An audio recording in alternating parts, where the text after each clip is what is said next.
We are indeed with the new co-leader, at least until that game between Larry Christensen and Shabalov ends. That is Dmitry Gurevich. Dmitry, welcome back. What happened today? It seemed like a gift was given to you. Merry Christmas gift, yes. Yes. You know, I played once with Alexander Onyshuk, who has a great sense of humor, and I made some very aggressive move, but not a good one. And he said that it was, I think, in Seattle in the early 2000s. And he said, when you made this move, I wanted to resign immediately. Yes. Which he didn't mean, of course, but you know, it means that you're not supposed to do things like that. So I was thinking that watch out for knight d5, but then I said, oh, no, bishop on f5, can't do that. I mean, I don't see any scenario when I can do that. So it was just a blind spot from yes, your opponent. But I got, you know, when you blunder, it's usually when situation is not so great.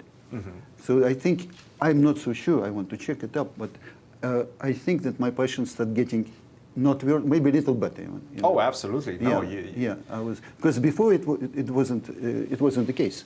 You were not worse at all after knight to e8, that's for sure. Yes, but before he played rook hc1, I'm not better, definitely. It's a tough position. If it's a little bit, it's... But, of course, according to my understanding, yeah.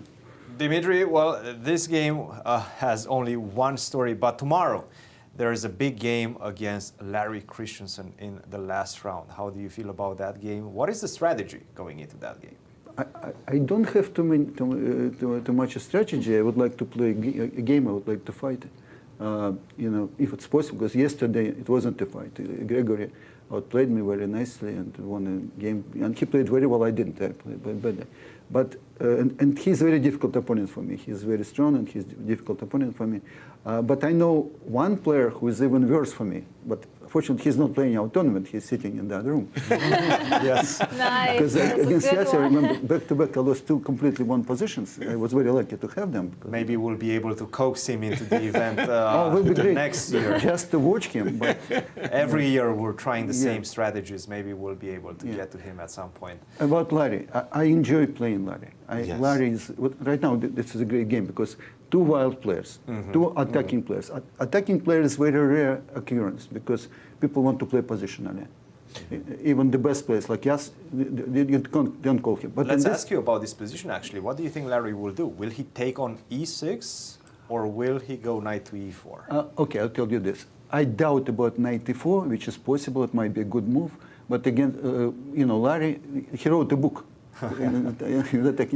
You have to consider right away knight takes e6, h takes g6, and knight takes f7, which probably doesn't work. But something similar, something might. It's kind of upsetting for white to play, kind of disappointing, not upsetting, to play knight g4, kind of, because also sometimes some simple moves like bishop takes f5 kind of might be a good move. I doubt it, but it might, you know. So my impression, which is, during this game, by the way, I didn't see it other games at all. And, I think it was a good decision because it's too distracting, because very interesting. I would expect something. Oh, he did take one. He did not. No, it's analysis. It's just analysis. We're still waiting to see what his move critical will position. Be. Critical position. And h6 is putting a lot of pressure, I have to say, on Larry. Only 26 minutes for him. We know that he's thinking about that move, knight takes e6, but...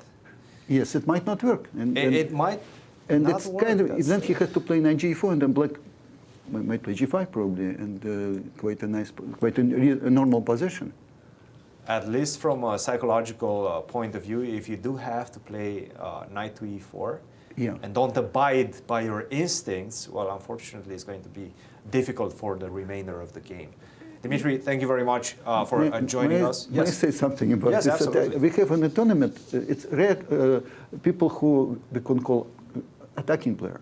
It's a rare activity because it's extremely difficult. People, they will play rook f1, f2, think for 1 hour, then play rook f1, f2, and then suddenly sacrifice. We have 3 people in this tournament whom we call attacking player. It's definitely Larry, number 1. It's definitely Shabalov.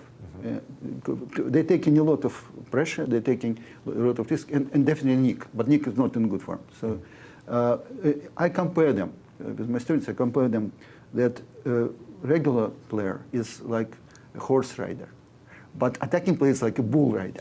So you have to sit like 10 seconds on the bull, but it's extremely, so I heard it was like 8,000 professional or half semi-professional horse riders. It was only 1,000 bull riders. It was like 20 years ago. So I compare them. They take a tremendous chance, but it's extremely enjoyable to watch them. You know? Absolutely, absolutely, and they burn Yeah. fast. That's for sure. I'm not an attacking player. You're more of a strategical player, but They're trying, you know. still in always the trying. co-leading position.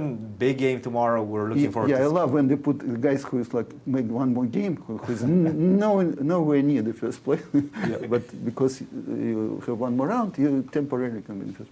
Okay, thank you. Thank you. Thank you. Wait a Dmitry. minute, wait a minute, Dima. Take it easy, relax. First of all, I loved your analogy between horse riding and bull riding. Speaking of bull riders, tomorrow you're going to have this big game, regardless of the outcome of Larry's game today. Just tell me how you match up with Larry. I know over the decades you guys have played in plenty of U.S. championship events. What's your score? Kind of a story which is hard to.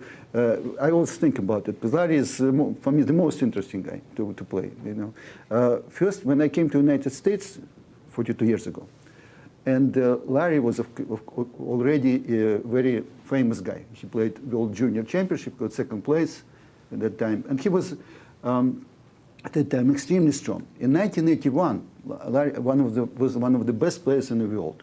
You know, no doubt about it. He played in Linares. He made 8 out of 11.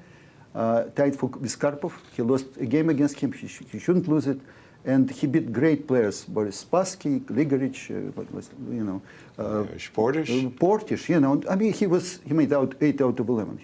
He was amazing. So in my first game against Larry in US Open, he just showed me the highest class. He beat me in position, which was no worse for me, but he made some trick which I didn't see. And then it was classical endgame, Grigorich Fischer, when Fischer analyzed a few hours, it didn't happen, and he couldn't find a draw. And I did the same thing in US Open, analyzed the whole night, but it was Rock and G pawn against Rock, which was unfortunately lost, but nothing I could do. And then I thought it was just basically impossible to beat him at that time.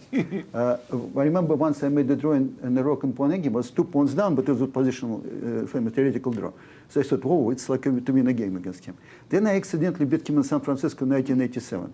If I didn't beat him, he would win the tournament. So, but his score was absolutely great against me, so draw was like a win. But then something happened. I got lucky in the game, in one game, and then in the US Championship, I beat him a few times in a row. You know, lucky, not very lucky. And once he blundered the rook, but I realized it's my knight was on b7, he played rook d8. Then I realized it's actually a common blunder. It's like Bareev did the same thing. The knight was on g2 and he put rook on e1. So I thought, okay, I'm lucky, but not that lucky sometimes. And then finally I won, in 1996, I won a nice game against him. It just was coincidence, but it was a really good game. It was one of my best. By the way, in 1996, we had a tournament. 7 participants from this tournament out of 10 played in 1996, except of Novikov, who lived in a different country, Vladimir Akopin, who was, of course, a young guy, but lived also in a different country, and Max Lugi didn't play in that tournament because he was working. He was working in a bank. But 7 people played that tournament, and it was very interesting how they played. And it was one of my best tournaments because if I accidentally beat Alex Yermaninsky last round, I would be a champion. You know, I was better at one point, but it was. Greg Buchanan had much more chance to win it again than me, but Alex won it, unfortunately. He's not here, but Alex Yermaninsky won it. Anyway, so Larry is tremendously interesting opponent.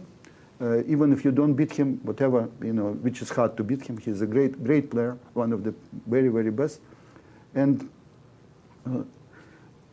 I remember that he couldn't beat me for 22 years. I was calculating, I couldn't believe my eyes. You know, and then finally in 2010, my last US championship, he just crushed me. He showed me that my understanding of Sicilian very far from, you know, perfect. from other good guys. Huh?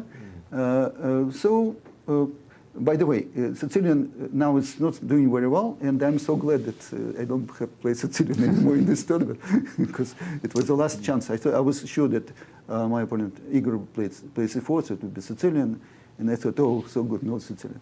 Dmitry, big game tomorrow. We'll let you go, get your rest, get your preparation going, and get ready for the big clash. Yes, thank you very much. Yes.